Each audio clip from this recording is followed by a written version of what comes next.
Oke, halo teman-teman, kembali lagi bersama saya Dita di Siprama TV. Jangan lupa ya teman-teman untuk like, komen, share, dan subscribe channel Siprama TV. Terus kali ini kita kedatangan tamu yang jauh nih teman-teman, makanya kita cuma bisa melalui virtual saja. Nah, kita sapa dulu tamu kita kali ini ya, ada Mbak Erika. Halo Mbak Erika. Halo. Apa kabar Mbak? Baik, gimana kabarnya? Alhamdulillah baik Mbak. Mbak Erika, kalau boleh tahu Mbak Erika ini tinggal di mana sih Mbak? Kok kita cuma bisa lewat Zoom? Oh, saya ini tinggalnya di Seattle, di state gitu, jauh. Oh, jauh ya, nggak mungkin kita ketemu ya Mbak ya. Mungkin nanti kalau Mbak Erika kembali ke Indonesia kita bisa ketemu ya Mbak ya. Ya, mungkin juga kalau udah international bordernya udah buka. Sekarang kan masih tutup tuh. Oke. Terus aku mau tanya nih Mbak, kan sekarang kita lagi pandemi COVID-19 nih Mbak. Nah, kalau kondisi terkini di US sendiri itu kayak gimana sih Mbak?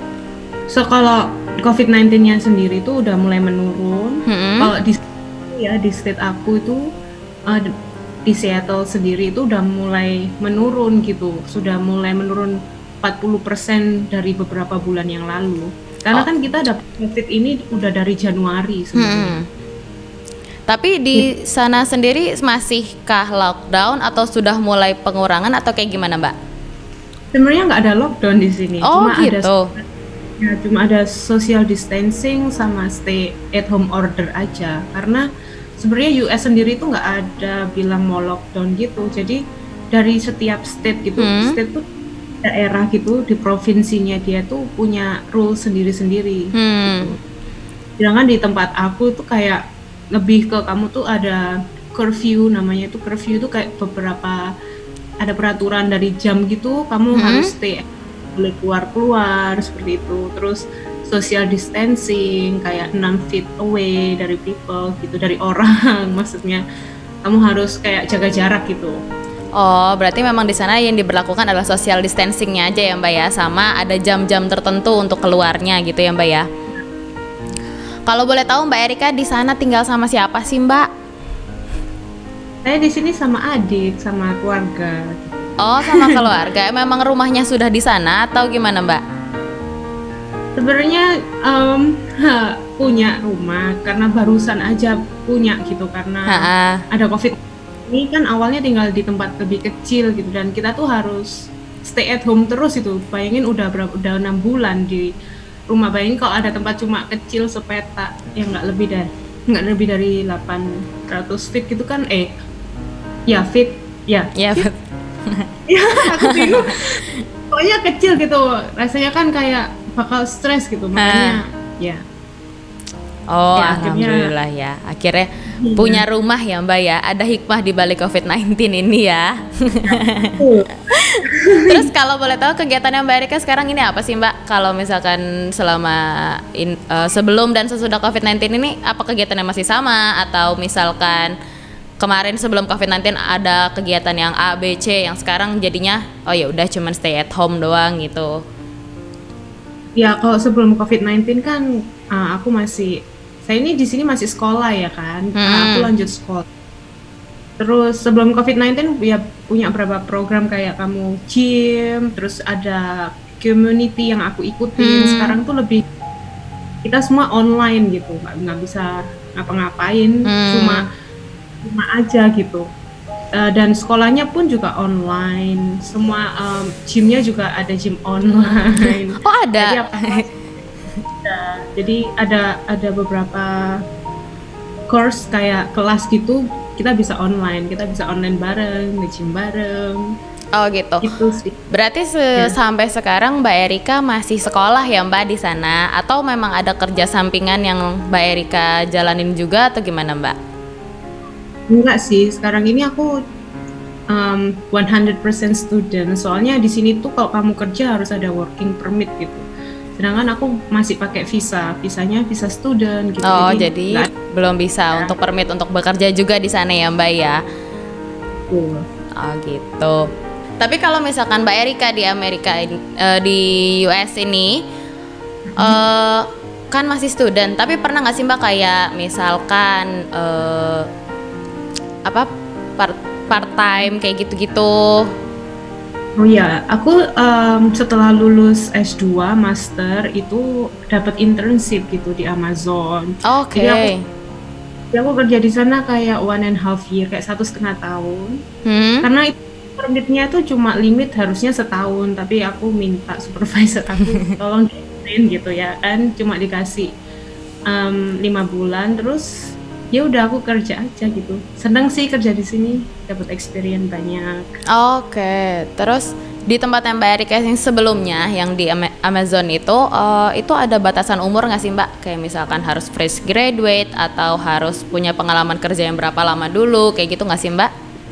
Oh, itu tergantung posisinya ya. Kamu apply jobnya sesuai dengan skill dan requires-nya yang dia itu buat jobnya sendiri. Jadi kalau buat aku nggak ada limitnya sih. Soalnya dia bachelor degree required or higher level Dan education background.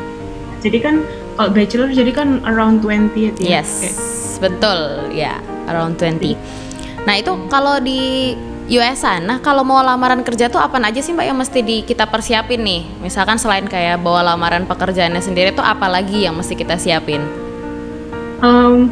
Di sini tuh simple ya. Aku pikir awalnya karena aku nih belum pernah kerja di Indonesia, belum pernah sama sekali apply kerja di Indonesia. Tapi aku ngeliat teman aku kerja kayak dia apply kayak butuh submit kertas setumpuk dan harus dikirim, dan ada yang online, cuma itu kayak nunggu waktunya lama gitu kan, 3 bulan sampai ada yang lebih dari itu. Tapi di sini simple, jadi kalau misalnya ada job posting ya, misalnya ada yang buka gitu ya, job, ya within 2 weeks, kayak cuma 2 minggu aja kamu tuh udah dapet kabar, udah langsung di interview kayak gitu. Kayak udah langsung tahu hasilnya, misalkan dipanggil lah untuk interview kayak gitu ya Mbak ya. Jadi nggak, dan itu dokumennya cuma CV, resume, dan online. Kalau di Amazon tuh ada namanya kayak tes online gitu. Oke. Psychology test. I don't know what to say. Mungkin gitu. Iya, mungkin kalau kayak di Indonesia mungkin kayak ini kali ya, apa namanya, TPA, tes pengetahuan akademik, iya kayak gitu-gitu ya Mbak ya. Ini lebih ke how about yourself, kayak kamu tuh gimana orangnya. Oh ya, memang tentang diri sendirinya, yang tentang psikologi apa segala macamnya ya Mbak ya. Sebelum Mbak Erika ke sana, itu apakah ada pembekalannya dulu kah untuk berbahasa Inggris atau kayak gimana Mbak?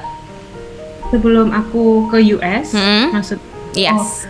Ya jadi dulunya aku itu emang ikut emang cari sekolah di sini, kan awalnya sekolah nih, ke agency kita tanya apa yang dibutuhkan, terus aku juga ikut program yang kan karena harus ada require kayak English berapa gitu kan ya, TOEFL, TOEFL, IBT. Jadi aku belajar sih melewati proses itu. Oh, jadi memang di awalnya itu ada pembekalannya dulu bahasa Inggris, baru Mbak Erika diberangkatkan ke sana gitu ya Mbak ya? Itu sih cuma buat skornya aja sih kan, require sekolah, jadi aku butuh skor itu, jadi aku ikut course itu, les kayak tempat les gitu lah ya. Tempat les itu buat belajar Inggris. Oke. Terus Mbak, tapi sebenarnya misalnya mau ke sini, kalau misalnya mau belajar tapi kita tuh nggak bisa bahasa Inggris, kayak kita nggak fluent, kita bisa ngambil di sini, cuma kan harganya lebih mahal. Waktu Mbak Erika kerja di Amazon, itu fasilitas apa aja sih Mbak yang didapat dari Amazonnya sendiri gitu? Kayak misalkan mungkin akan ada transportnya, ada makan yang disediakan dari kantor atau apa Mbak? Ya kita dapat semua itu sih. Yang terpenting company-nya mau support kita insurance sih, itu lebih penting, karena kalau di sini tanpa insurance itu bakal susah sih hidupnya. Soalnya kan di mahal ya kan, kalau sakit itu mahalnya banget pokoknya. Jadi kita dapat insurance, itu di covernya juga lumayan banyak kita insurance ya. Jadi itu bener-bener dia itu sangat mengayomi employee-nya, kayak pekerjanya itu bener-bener sangat difasilitasi. Terus kayak ada mini cafe, jadi kayak setiap lantai itu ada cafe, dan kita bisa naruh kayak lunch kita, snack kita di kulkas yang sudah disediakan, dan kita ngambil dan dia punya kayak vending machine itu Mbak, kayak itu gratis, jadi kita ambil aja, kamu mau apa ya ambil aja gitu. Oh, memang fasilitasnya sudah disediakan dari kantor ya, biar karyawannya pun juga nyaman mungkin ya Mbak ya, ada di kantornya. Gitu. Di sini juga ada ruang istirahatnya juga, jadi kayak ada rest area tulisannya. Bukan rest area, jadi kita bisa kayak misalnya otaknya udah panas mau meledak gitu, kita bisa relax. Jadi gitu, bisa refresh otaknya lagi ya Mbak ya, untuk bersantai dulu sejenak gitu ya Mbak. Memang sudah disediakan sendiri ya sama kantornya. Terus kalau misalkan kendala terbesarnya sendiri ada nggak sih Mbak pas kamu lagi bekerja di situ, atau mungkin dari budayanya kah, atau dari bahasa, atau gimana Mbak? Ada kendalanya nggak? Kendalanya sih iya sih, kayak culture shock gitu, karena budaya di Indonesia kita sendiri pun, kita kan orangnya lebih indirect gitu ya, kayak kalau mau ngomong sesuatu tuh masih ada rasa takut atau nggak enak, sedangkan orang sini lebih direct, kalau ngomong ya to the point. Kamu misalnya ada kerjaan yang dia nggak suka, terus dia tuh ngomongnya to the point aja, aku nggak suka kayak gini, kamu harus ganti. Itu rasanya kalau di kita kan kayak rada nggak enak ya, Iya. Itu sih berat. Dan kerja di US itu nggak main-main, bener-bener tuh kamu cek log, check in gitu, bener-bener kerja kayak udah langsung gitu, udah langsung dimonitor sama supervisornya, kamu ngapain aja gitu di Oh, benar-benar didetailin seperti itu ya Mbak ya kalau di sana. Jadi kayak membuat kita shock sendiri, yang mungkin biasanya di sini yang ya kan masih pakai bahasa yang lebih menegur baik gitu ya Mbak ya. Kalau di sana langsung straight to the point gitu ya Mbak ya. Maksudnya tegurannya baik sih menurut mereka, karena saya itu dari Indonesia kan, culture-nya beda, harus adaptasi gitu. Berarti lebih ke banyak di budaya ya Mbak ya, culture shock-nya yang mungkin jadi kendalanya gitu ya Mbak ya.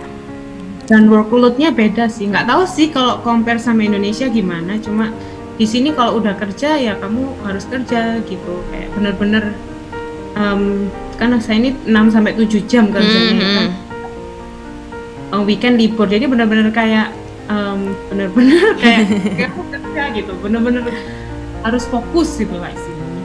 Mbak Erika, ini ada nasihat sendiri nggak sih untuk kaum milenial yang ingin bekerja di perusahaan besar kayak Mbak Erika kemarin itu? Ini kerja di US atau bisa di US atau di Indonesia gitu? Mungkin bisa di US, bisa di Indonesia. Pokoknya kan Amazon itu kan termasuk perusahaan besar ya Mbak ya, yang kita tahu juga gitu. Maksudnya nasihat atau masukan aja nih untuk kaum milenial sekarang ini, untuk gimana sih biar mereka terpacu adrenalinnya biar masuk perusahaan besar kayak gitu, masukannya Mbak. Kalau aku sih ya, masukan dari aku supaya kita tuh bisa dapat kerjaan yang bagus di company yang ternama, itu tuh kita harus yakin sih sama diri kita sendiri, kayak percaya diri aja, whatever your base, kayak your background, kok sekolahnya nggak begitu terkenal atau ada yang orang yang nggak punya nilainya nggak bagus, tapi kalau kita percaya diri aja, kayak kita yakin, kita mau, dan kita yakin kita bisa, pasti kita bisa dapetin itu sih. Itu yang pertama. Yang kedua, kita harus banyak belajar, jangan cepet puas gitu. Betul. Ya, misalnya kamu mau sesuatu terus kamu maunya instan aja, itu nggak mungkin dapetin yang terbaik sih. Ya harus tetap semangat dan tetap kayak positive thinking aja gitu, kayak kamu belajar itu pasti menghasilkan sesuatu yang baik nantinya. Jadi jangan belajar tuh dibuat beban kayak, duh gimana nih, kan banyak itu kan iya yang sih. Duh nih sekolah kayak gini, kerjaannya nanti apa, kita kan nggak tahu gimana nasib kita, jadi kita harus positive thinking aja dan terus berusaha gitu sih. Intinya kita harus tetap yakin sama diri kita sendiri, sama positive thinking ya Mbak ya. Yeah. Dan jangan cepat puas dengan apa yang sudah kita dapat, betul ya Mbak ya? Tuh. Itu susah loh sebenarnya, soalnya kan aku sudah ngelakuin kayak ya ampun itu susah banget. apalagi kalau ada di state kita tuh pengen menyerah kayak aduh udahlah bodo amat ya. Pokoknya kita nggak boleh menyerah, kita harus terus berusaha dan jangan cepat puas ya Mbak ya, dan harus yakin sama apa yang akan kita capai ya Mbak ya. Tuh Mbak. Mbak Erika, makasih banget ya Mbak ya untuk sharing-sharing sessionnya. Apalagi berbagi pengalaman Mbak Erika di US kan, mungkin bisa jadi masukan-masukan untuk kita yang di sini juga, mungkin bisa menyusul Mbak Erika ke sana. Oh iya, itu kabar-kabar aja. Oke Mbak Erika. Nah teman-teman, itu tadilah waktu kita sharing bersama dengan Mbak Erika di US. Gimana, menarik kan? Jangan lupa teman-teman, kuncinya adalah harus yakin sama diri sendiri, stay positif, sama jangan mudah puas dengan apa yang sudah kita capai ya teman-teman. Jangan lupa sekali lagi, like, share, comment, and subscribe channel Si Prama TV. Baiklah, saya Dita, pamit undur diri. Wassalamualaikum warahmatullahi wabarakatuh.